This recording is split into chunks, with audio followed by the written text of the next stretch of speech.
श्री स्वामीनारायण भगवान की जय। अक्षर पुरुषोत्तम महाराज की जय। राधा कृष्ण देव की जय। सियावर रामचंद्र भगवान की जय। उमापति महादेव की जय। प्रमुख स्वामी महाराज की जय। महंत स्वामी महाराज की जय। प्रमुख स्वामी महाराज शताब्दी महोत्सव की जय। आज की बात का विषय है मेरा परिवार सुखी परिवार। मतलब पारिवारिक आनंद की हम बात समझना चाहते हैं। हम सब परिवार में रहते हैं, कई परिवार में तो 3 पीढ़ी भी हम साथ में रहते हैं, आनंद से रहते हैं, मिलजुल के रहते हैं। फिर भी कभी कभार कोई छोटे मोटे प्रश्न खड़े होते हैं।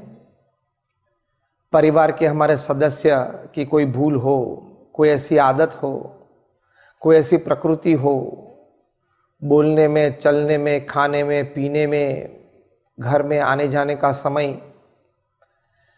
कुछ प्रकार का ऐसा बर्ताव जो बाकी के सदस्यों को पसंद न हो, तब कुछ थोड़ा घर्षण ऐसे ही पैदा हो जाता है, थोड़े दुखी होते हैं। और अगर ये लंबा चला तो फिर कोर्ट केसेस भी चलते हैं। तो परिवार में हम साथ रहते हैं, ये एक भगवान की सृष्टि है। It's a divine design. भगवान ने ये निर्माण किया है। हम पूर्व जन्म के कर्म अनुसार हम साथ में माता पिता के रूप में, भाई बहन के रूप में, पति पत्नी के रूप में, माता पिता और संतान के संबंध में साथ में आए हैं।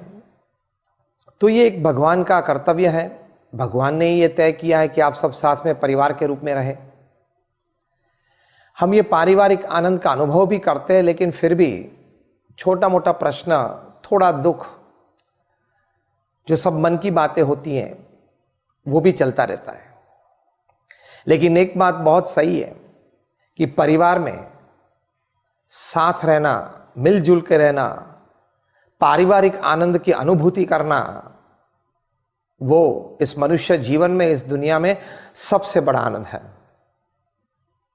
अभी हार्वर्ड यूनिवर्सिटी में एक सर्वे हुआ था। सर्वे ये था कि वे लोग जानना चाहते थे कि लोगों के मन में आनंद की व्याख्या क्या है और लोग जीवन में सबसे बड़ा आनंद क्या मानते हैं। तभी जाके उन्होंने बहुत बड़ा सर्वे चालू किया। हार्वर्ड यूनिवर्सिटीज के साथ संलग्न थोड़ी एनजीओज के स्वयंसेवक ये सर्वे कर रहे थे। 1 लाख परिवार में ये सर्वे चला, 110 देशों में चला, 8 साल तक चला। ये जो 1 लाख परिवार सिलेक्ट किए थे, वो caste, creed, colour, religion, nationality का पूरा वेरिएशन था, ताकि सब्जेक्ट का एक क्रॉस सेक्शन मिले। 8 साल का ये सर्वे, कंक्लूजन रिपोर्ट तैयार हुआ। तब कंक्लूजन में, संक्षिप्त में ये बात लिखी गई कि 70% से ज़्यादा लोग ये मानते हैं कि जीवन में सबसे बड़ा आनंद ये है कि परिवार में आप जो साथ में रहते हो, तो परिवारजन के प्रति आपको प्रेम और आदर है। उस परिवारजनों को आपके प्रति भी प्रेम और आनंद है, आदर है। उनके साथ बैठना, बात करना, खाना पीना, ऐसे ही समय बिताना, कुछ छोटी मोटी चर्चा करना, कुछ प्रसंग छोटा मोटा परिवार में हो तो उसकी खुशहाली मनाना, ये सब चीज़ें जीवन में सबसे बड़ा आनंद है। मतलब ये लिखा गया था कि the greatest Joy in this human life is the joy of family life. The joy of being with your near and dear ones whom you love and respect and who loves and respects you. तो पारिवारिक आनंद जीवन में सबसे बड़ा आनंद है। हमें व्यक्तिगत जीवन में कोई उपलब्धि होती है तभी आनंद आता है, आना ही चाहिए।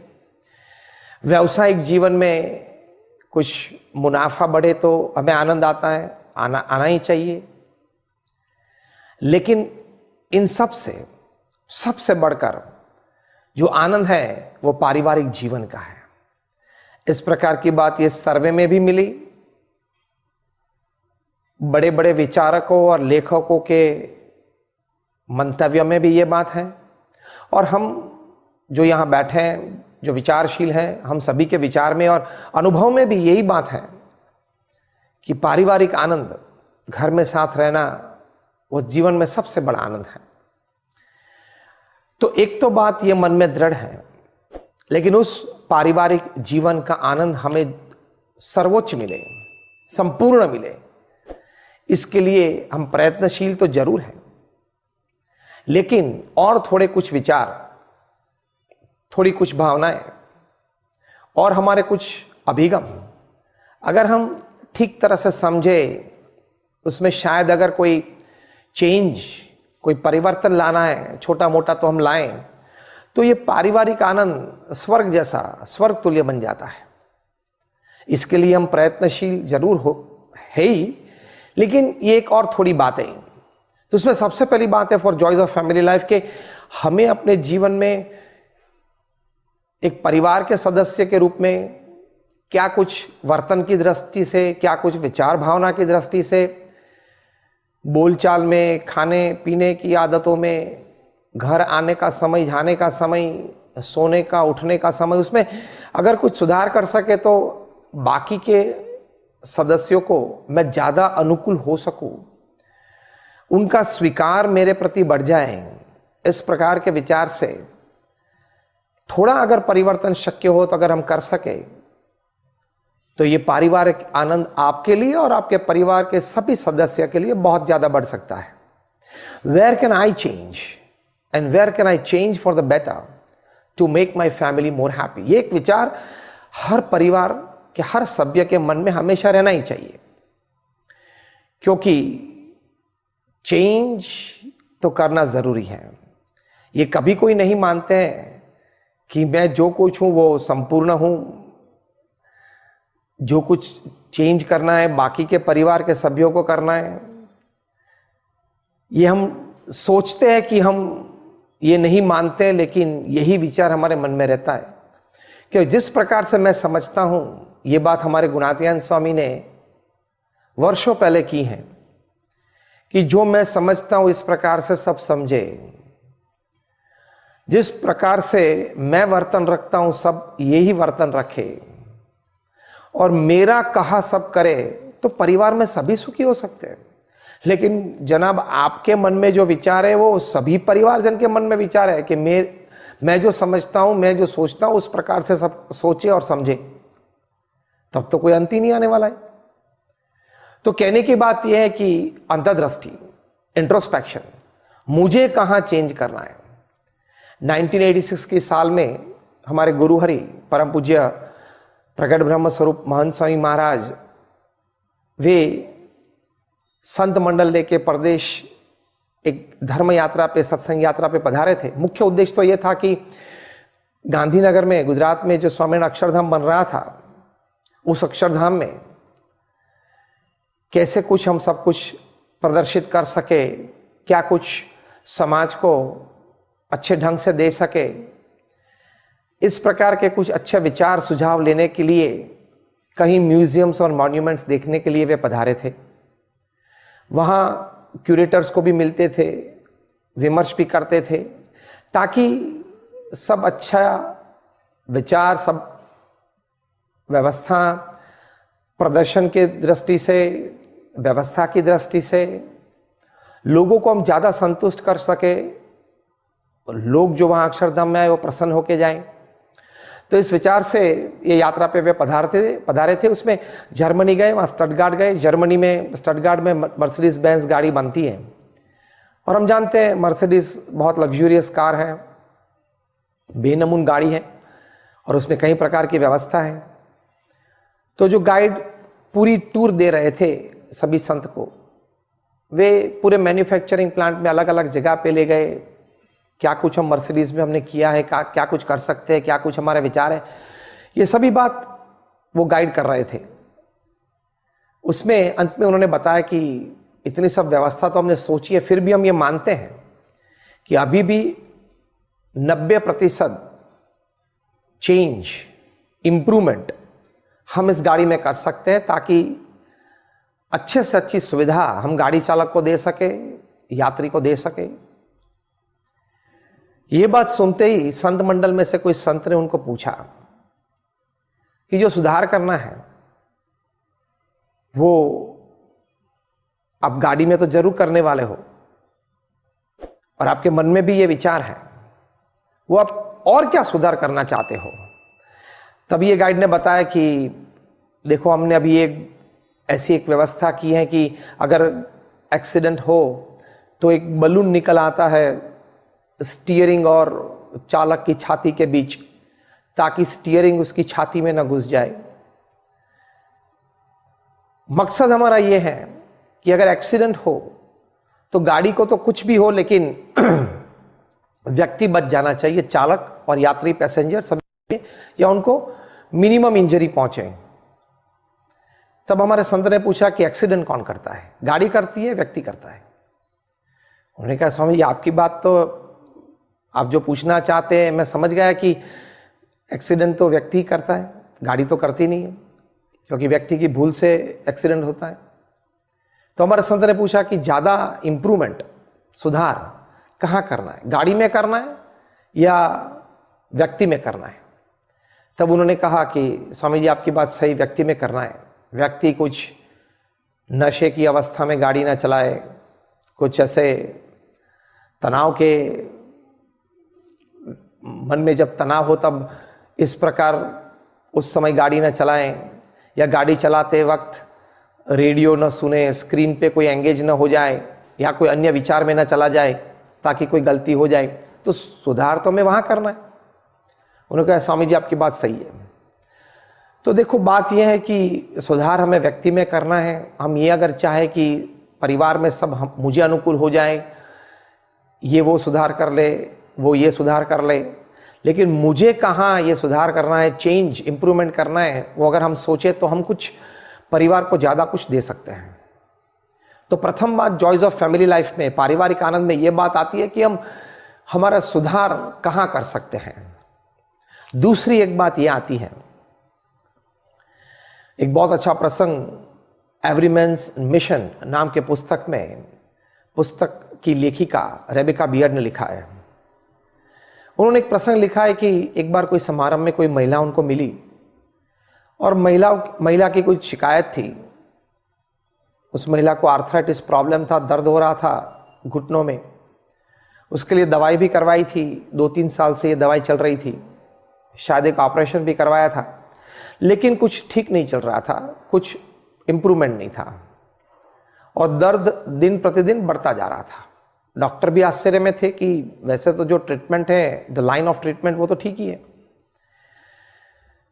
ये महिला जानती थी कि रेबेका बियर्ड एक साइकोलॉजिस्ट और फिलोसोफर भी है। उनसे कुछ बात की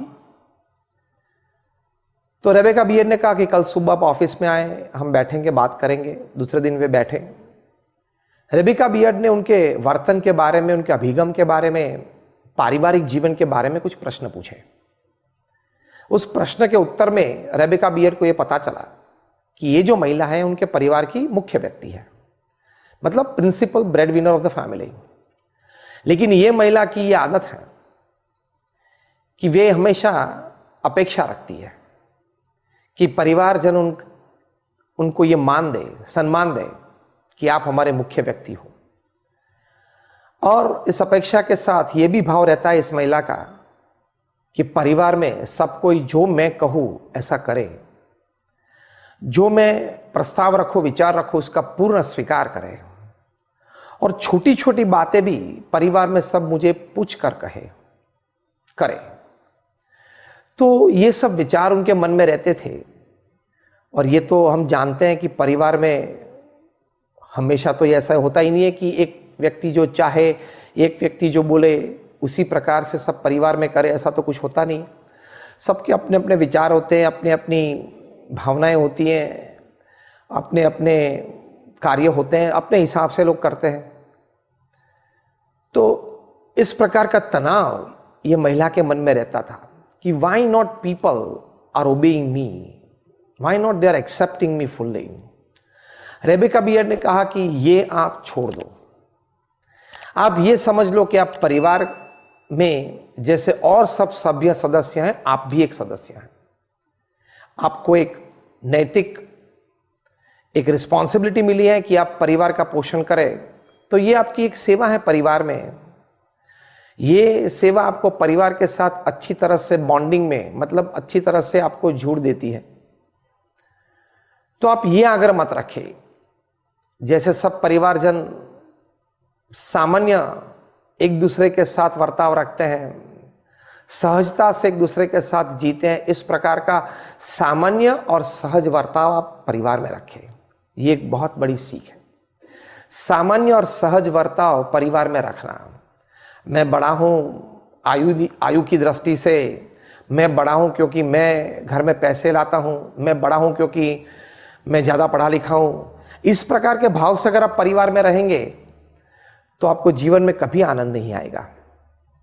तो ये बात रेबेका बियर्ड ने महिला को सिखाई और वहीं पे प्रार्थना करवाई कि मैं इस प्रकार का आग्रह छोड़ दूंगी, और कहा कि ये प्रार्थना आप रोज करना, दिन में 2 बार 3 बार करना। और दूसरी प्रार्थना सिखाई कि मैं अपने परिवार को सिर्फ प्रेम दूंगी और किसी प्रकार का आग्रह नहीं रखूंगी, प्रेम और सिर्फ निस्वार्थ प्रेम अपने परिवार को दूंगी, तो आपको परिवार का आनंद आएगा। हमने प्रमुख स्वामी महाराज का जीवन बहुत नजदीक से देखा है। वो ये परिवार, ये बीएपीएस जो परिवार है, उनके मुख्य थे, गुरु थे। उनकी आज्ञा में रहना हम सभी का कर्तव्य, लेकिन फिर भी हम सभी संत के साथ, सब हरिभक्त के साथ वे सामान्य बन के रहे, सभी के बन के रहे। छोटे बच्चे को भी प्रेम से मिलते थे, बात करते थे। कोई युवा हो, उसका कोई प्रश्न हो तो प्रेम से उसको सुनते थे, अच्छी तरह से सुझाव उसको देते थे। कोई बड़े हो, उसको कोई व्यावसायिक प्रश्न हो, पारिवारिक प्रश्न हो, तो उनके साथ भी प्रेम से बात करते थे। ये बीएपीएस परिवार के एक सदस्य बन के प्रमुख स्वामी महाराज रहे। कभी ऐसा भाव उन्होंने नहीं रखा कि मैं गुरु हूं, मैं सबसे श्रेष्ठ हूं, तो मेरी बात ये लोग माने, मैं जैसा कहूं ऐसा ये लोग करें। कभी कभार ऐसा होता था कि प्रमुख स्वामी महाराज ने कुछ बात की हो, लेकिन व्यवस्था की दृष्टि से, किसी के विचार की दृष्टि से, कुछ छोटे मोटे स्थानिक प्रैक्टिकल प्रॉब्लम की अनुभूति से कुछ ऐसा कुछ थोड़ा प्लस माइनस हो जाता था, तो कभी प्रमुख स्वामी महाराज डांटते नहीं थे, सहज रूप से स्वीकार कर लेते थे। पूज्य अभय स्वरूप स्वामी हैं, जो अभी मुंबई में दादर मंदिर के मुख्य पूज्य कोठारी स्वामी हैं, वे कई बार एक प्रसंग कहते थे। मुंबई आए उसके पहले वे भरूच में थे, वहाँ भी कोठारी संत की सेवा वे करते थे। तो जब भरूच का मंदिर बन रहा था, तब प्रमुख स्वामी महाराज ने एक सुझाव दिया था उनको कि जो संत निवास से मंदिर तक जाते हैं, तो वहाँ भरूच में ये व्यवस्था है कि रोड मुख्य है, हाईवे टच ये मंदिर है, और मंदिर के पीछे थोड़ी जगह और पीछे संत निवास है। तो प्रमुख स्वामी महाराज ने ये कह के रखा था, आर्किटेक्ट को भी कहा था, इंजीनियर को भी कहा था, संतों को भी कहा था कि पीछे से ही एक ऐसी सीढ़ी आप बनाना ताकि अंदर से ही संत वहाँ ठाकुर जी के दर्शन के लिए जा सके। अब ये सुझाव था, प्रमुख स्वामी महाराज ने ये बात भी की थी, लेकिन वहाँ साइट पे चर्चा, साइट पे कुछ व्यवस्था देखना, कुछ प्रैक्टिकल सोचना, फिर डिज़ाइन की दृष्टि से देखना, और ये कुछ बातें हो रही थी, ये कुछ विचार चल रहे थे, और उसमें ऐसे ही कंस्ट्रक्शन चालू था, उसमें ये बात रह गई। किसी के मन में ऐसी बात नहीं थी कि प्रमुख स्वामी महाराज का ये सुझाव है तो हमें चलो करना नहीं करना वो हम सोच लेंगे, ऐसी कोई बात नहीं थी। लेकिन ऐसे ही काम में चलता रहा, बात चलती रही, और मोरा मंदिर बन गया और वो सीढ़ी बनी नहीं। काम तो सब पूरा हो गया, मंदिर पूर्ण हो गया। कोई एक प्रसंग में पूज्य अभय स्वरूप स्वामी ने प्रमुख स्वामी महाराज को कहा कि स्वामी सब कुछ तो ठीक हो गया, लेकिन हमने ये प्रयत्न भी किया था, हमारे मन में भी था, डिज़ाइन में भी कुछ बातें थी, कंस्ट्रक्शन जब चल रहा था तभी भी ये मन में बात थी, लेकिन वो काम चल बसा और ऐसे ही चलते रहा, उसमें कुछ रह गया है, तो ये सीढ़ी बनी नहीं है, तो उसका अफसोस हो रहा है। प्रमुख स्वामी महाराज ने उस वक्त अभय स्वरूप स्वामी का हाथ पकड़ा और कहा, देखो कोठारी, अब ये बात मैं भी भूल जाता हूं और आप भी भूल जाना, अब ये सीढ़ी की बात कभी मत निकालना। चलो मन में बात थी, करनी थी, लेकिन कुछ भी हुआ, नहीं हो पाई, तो अब भूल जाओ। देखो, ये पारिवारिक आनंद का रहस्य है। अगर प्रमुख स्वामी महाराज उस वक्त उनको डांटते, हो सकता था, तो पूज्य अभय स्वरूप स्वामी के मन में हमेशा यह बात रहती कि वो मैं आज्ञा का पालन नहीं कर पाया। प्रमुख स्वामी महाराज ने प्रसंग को सहज ले लिया और बोले कि बराबर है, व्यवस्था है, कुछ नहीं हो पाया तो ठीक है। तो परिवार में इस प्रकार की भावना से और वर्तन से में रहना है कि कुछ बात थी, करनी थी, सबके मन में भी था करना है, लेकिन कुछ व्यवस्था हुई ना हुई, कुछ अंत समय में at the end of last moment में कुछ ऐसा कुछ आ गया तो नहीं हो पाया, तो चला लेना, मन बड़ा रखना, भूल जाना, ये सब सीखना पड़ता है परिवार में। मैं जो सुझाव करूं, मैं बड़ा हूं इसलिए ये होना ही चाहिए, ये पकड़ के आप रखेंगे तो तकलीफ आएगी, घर्षण बढ़ेगा, मन दुख ज्यादा होगा। तो ये छोड़ देना बहुत जरूरी है। तो ये हम ऐसे महापुरुषों के जीवन में से देखते हैं। और ये दूसरी बात जो बताई रेबेका बियर्ड ने ये पुस्तक में, कि प्रेम और सिर्फ प्रेम देना। प्रमुख स्वामी महाराज के जीवन में हमने ये देखा है, शास्त्रों में लिखा है कि एक संत 1000 माता का प्रेम दे सकते हैं। Saint can love like 1000 mothers. वो हम सभी संत ने अनुभव किया है कि हमने एक माता छोड़ी तो 1000 माता का प्रेम प्रमुख स्वामी महाराज ने दिया। आज महंत स्वामी महाराज दे रहे हैं। हमारे भरूच में ही एक संत हैं, छोटे संत हैं, मतलब दीक्षा लिए हुए 10, 12, 15 साल ही हुए होंगे, और मंदिर में कुछ सेवा करते हैं। उन्होंने एक बार हम सब संत को बताया था कि महंत स्वामी महाराज ने आज तक 2016 अगस्त में प्रमुख स्वामी महाराज स्वधाम पधारे, उसके बाद गुरुपद पे विराजे, तो उससे लेके आज तक 3.5-4 साल में महंत स्वामी महाराज ने करीबन 35 बार उनका हाथ पकड़ा है, उनसे बातें की हैं। तो ये प्रेम, निस्वार्थ प्रेम, देना देना और देना, give give and give, this should be the formula, this should be the equation in your family. तो ये पारिवारिक जीवन का एक रहस्य है।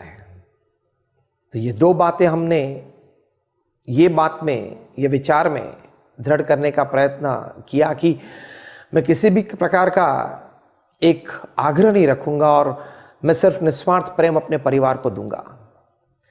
तीसरी एक बात है, तो जब 2 पीढ़ी घर में साथ में रहती हो, वैसे तो बच्चे आपके रहते हैं, वो 2 पीढ़ी है, लेकिन वो बच्चे जब बड़े हो जाते हैं, किशोर अवस्था में आते हैं, युवा अवस्था में आते हैं, तब उनके भी विचार होते हैं, उनके भी सपना होते हैं, उनको भी अपने जीवन की कोई राह दिखती है।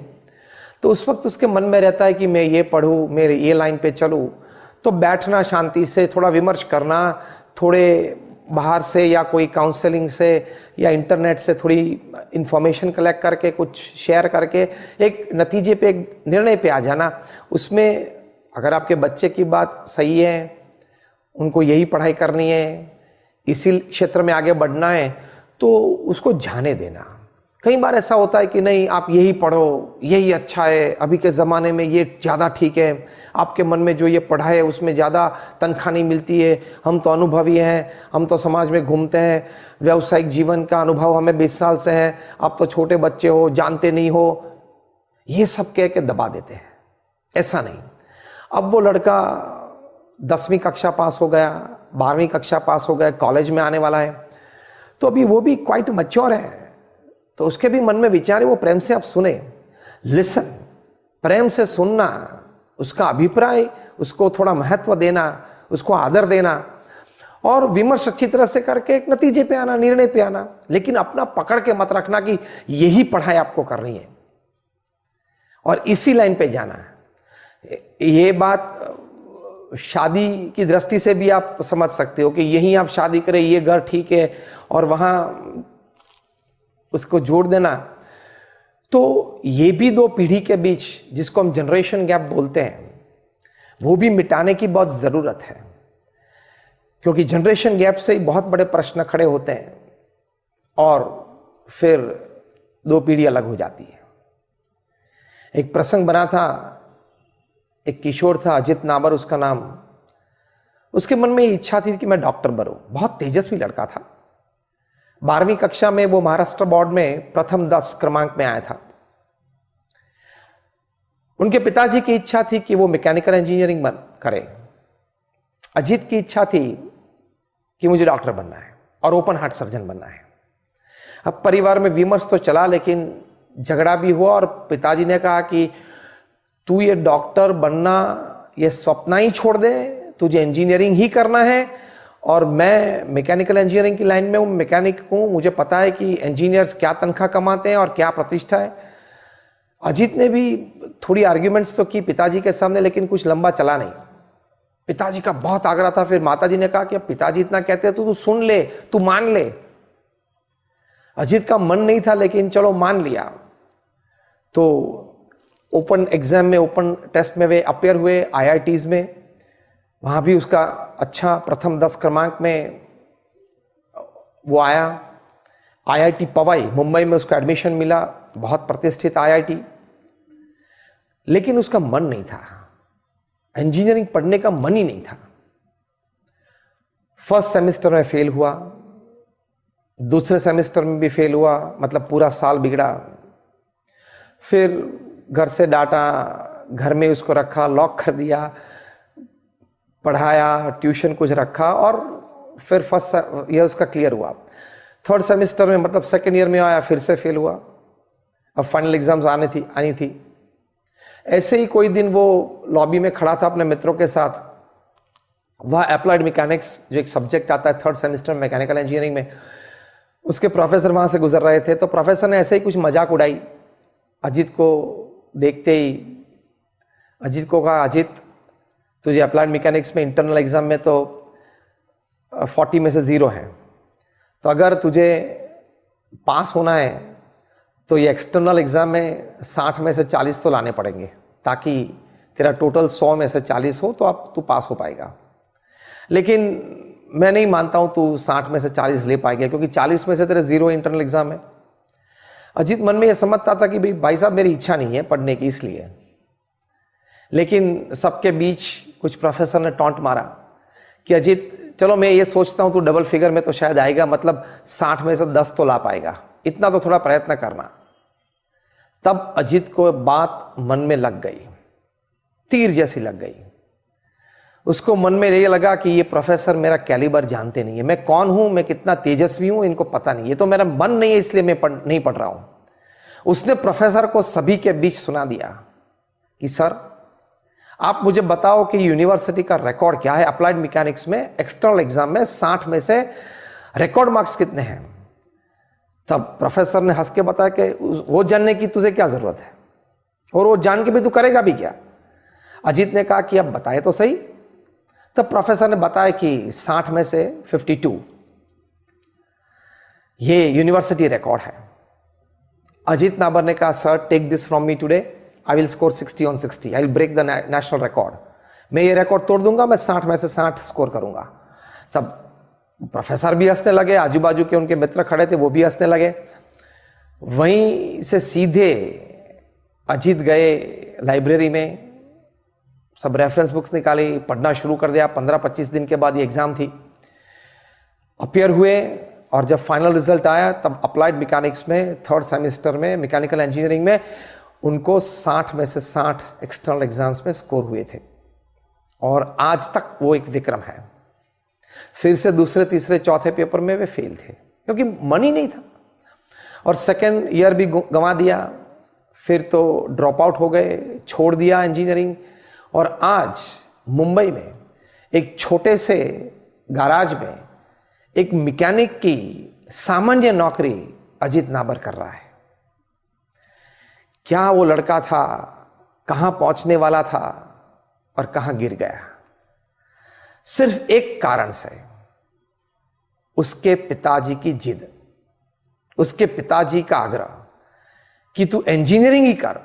क्योंकि उसके पिताजी को मैकेनिकल इंजीनियरिंग करना था, वो नहीं कर पाए कोई वजह से, तो उनका जो अधूरा स्वप्न था वो अजीत के सर पे वो ठोक बिठाना चाहते थे। और नतीजा क्या आया, अजीत की एक ब्रिलियंट करियर खत्म हो गई, नष्ट हो गई। वो एक ओपन हार्ट सर्जन बनने वाला था, आज सामान्य मैकेनिक है। मतलब पारिवारिक जीवन में, पारिवारिक आनंद में ये बात बहुत ज़रूरी है कि आप अपने बच्चों को अच्छी तरह से समझें। जब वो किशोर अवस्था में आए, युवा अवस्था में आए, उनकी इच्छाओं को आप जानें और कुछ प्रेम से विमर्श करें, प्रेम से उनके साथ बैठे और एक ऐसा रास्ता ले कि उनका भी मन रहे, तो पारिवारिक आनंद रहता है। प्रमुख स्वामी महाराज ने देखो इतने सारे मंदिर बनाए, संस्कार धाम बनाए, हॉस्पिटल, हॉस्टल, स्कूल, कॉलेजेस बनाई, वहाँ स्थानिक व्यवस्थापक, संचालक की नियुक्ति की है, उनको वो संस्था सौंप दी है संचालन की दृष्टि से।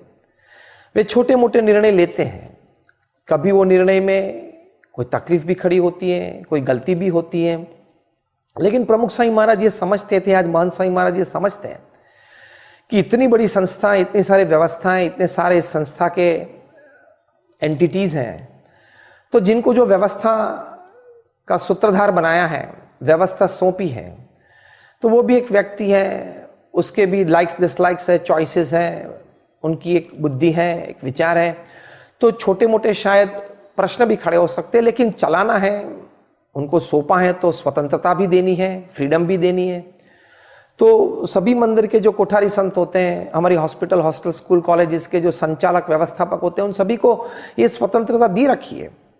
हाँ, कोई पॉलिसी डिसीजन हो तो हेड ऑफिस में जाता है, लेकिन डे टू डे डिसीजंस जो छोटे मोटे होते हैं वो चलते रहते हैं।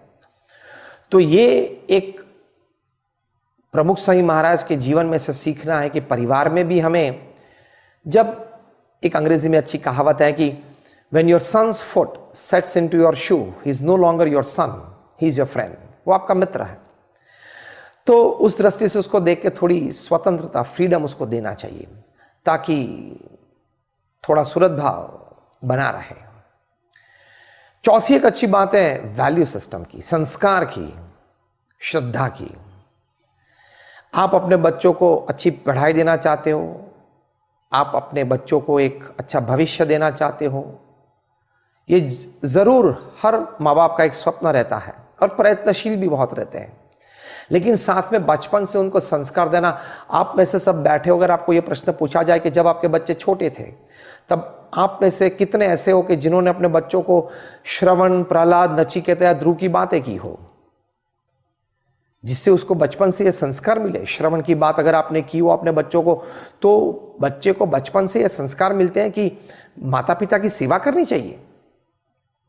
तो ये जब संस्कार उसको बचपन से मिलते हैं, तब कभी जब वो बड़ा होगा, आप तो बूढ़े हो जाएंगे, कभी आपको कुछ बुखार है, कुछ शरीर में कोई तकलीफ है और आप चाहते हो कि कोई आपके पैर दबा दे, तो श्रवण का चरित्र उसके हृदय में बचपन से अगर आपने बिठाया है, तो उसके मन में ये भावना खिलेगी कि मेरे माता पिता हैं, उनकी सेवा मुझे करनी चाहिए, मेरे माता पिता के को अभी कोई दर्द है तो उनके पैर मुझे दबाने चाहिए, वरना गला तो है ही दबा देगा, कोर्ट में ले जाएगा, ये केस करेगा, वो करेगा।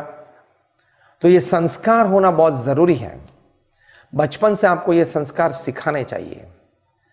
तो ये संस्कार एक वैल्यू सिस्टम होता है, और वैल्यू सिस्टम से अगर आप चलेंगे तो वो सिर्फ एकेडमिक्स की दृष्टि से नहीं, या कोई कला टैलेंट की दृष्टि से नहीं, मतलब सिर्फ एक स्मार्ट प्रोफेशनल ही, लेकिन एक अच्छा मनुष्य बनेगा, भगवान का भक्त बनेगा। तो आपके बच्चे में ये तीन बातें आनी चाहिए। एक तो वो एक स्मार्ट प्रोफेशनल बने, दूसरा वो एक महान व्यक्ति, मतलब ग्रेट ह्यूमन बीइंग बने, एक गुड ह्यूमन बीइंग बने, और तीसरा एक अच्छा भगवान का भक्त बने, एक आइडियल डिवोटी ऑफ गॉड बने। और वैल्यू सिस्टम से जीता है तो एक अलग व्यक्ति बन जाता है। वो आपके हाथ में है, मतलब परिवार में जो माता पिता हैं, जो बड़े हैं, उनके हाथ में है कि you create an ideal citizen of the society. आपने जादूगर केलाल का नाम सुना होगा, बहुत बड़े जादूगर थे, विश्व भर में मशहूर थे। उनके जीवन का यह प्रसंग है। वे और राजकुमार साहब, जो बॉलीवुड के बड़े हस्ती थे, वे परम मित्र थे और कई बार साथ में परिवार के साथ घूमने जाते थे। इतना अच्छा रिश्ता था, एक दूसरे के घर आते जाते थे, रहते थे, खाना पीना साथ में कई बार रहता था। एक बार राजकुमार साहब ने एक बड़ी पार्टी मुंबई में आयोजित की, केलाल साहब को भी बुलाया पार्टी में। बॉलीवुड की बड़ी हस्तियां थी, इंडस्ट्री में से मतलब बिजनेस में से, कॉरपोरेट में से बड़े बड़े लोग आए थे और एक हाई प्रोफाइल पार्टी चल रही थी। राज कपूर साहब खुद कहीं मेहमान को स्वयं सर्व कर रहे थे, हाथ में वाइन का ग्लास दे रहे थे। उन्होंने देखा कि केलाल साहब के हाथ में वाटर लेमन का ग्लास था, तो आरके ने ऐसे ही केलाल को पूछा कि यार केलाल ये क्या है, इतनी महफिल अच्छी जमी हुई है, इतने बड़े बड़े लोग आसपास हैं और सभी के हाथ में ये वाइन है और आप सिर्फ एक लेमन वाटर ले रहे हो। केलाल साहब ने कहा कि आरके आप जानते हो कि मैं कभी वाइन नहीं पीता हूँ और आज तक मैंने नहीं पी है। आरके ने कहा कि आज तो कोई अलग बात है, आज ये पार्टी का कारण भी बहुत बड़ा है और ऐसे बड़े लोग आए हैं, सबके साथ तो रहना पड़ेगा। केलाल ने कहा कि नहीं आरके, मैं ये ठीक है, मैं ये ले रहा हूँ वो ठीक है, मैं सभी के बीच ही हूँ, सभी के साथ मिलजुल रहा हूँ, बातें कर रहा हूँ और परिवार ये पार्टी के पूर्ण समय तक मैं यहीं रहूँगा, लेकिन आप ये आग्रह छोड़ दें। आरके ने कहा कि केलाल चल इतना कर, एक चम्मच मैं अपने ग्लास में डिप करके तेरे ग्लास में रख देता हूँ, इतना तू मेरा मान रख ले तो भी मैं ये समझूंगा कि तूने मेरी पार्टी में कुछ लिया। केलाल ने कहा कि आरके ये भी संभव नहीं है, क्योंकि मेरा ये नियम है और मेरे ये संस्कार है, बचपन से मुझे सिखाया गया है कि ये मैं नहीं कर सकता। तब आरके ने अंतिम शस्त्र उठाया। आरके बोले कि मेरे पिताजी पृथ्वीराज कपूर की सौगंध है कि ये ग्लास आप उठाए। तब केलाल ने कहा कि आरके, जैसे आपने अपने पिताजी के सौगंध मुझे दिए, मैंने भी मेरे पिताजी को सौगंध दिए हैं, वचन दिया है कि मैं कभी नशा नहीं करूंगा, मैं कभी वाइन नहीं पीऊंगा। अब आप ही मुझे बताएं। केलाल आरके को कहते हैं कि आप ही मुझे बताएं कि अब मैं क्या करूं, आपके पिताजी के सौगंध रखूं या मैंने जो मेरे पिताजी को वचन दिया है, जिन्होंने मुझे पाल पोस के बड़ा किया है, ये संस्कार दिए हैं और इस प्रकार का जीवन, पवित्र जीवन में जीऊं, इस प्रकार की अपेक्षा वे हमेशा रखते थे और इसी आशा से वे पूरा जीवन जिए। आरके के मन में आंख में आंसू आ गए।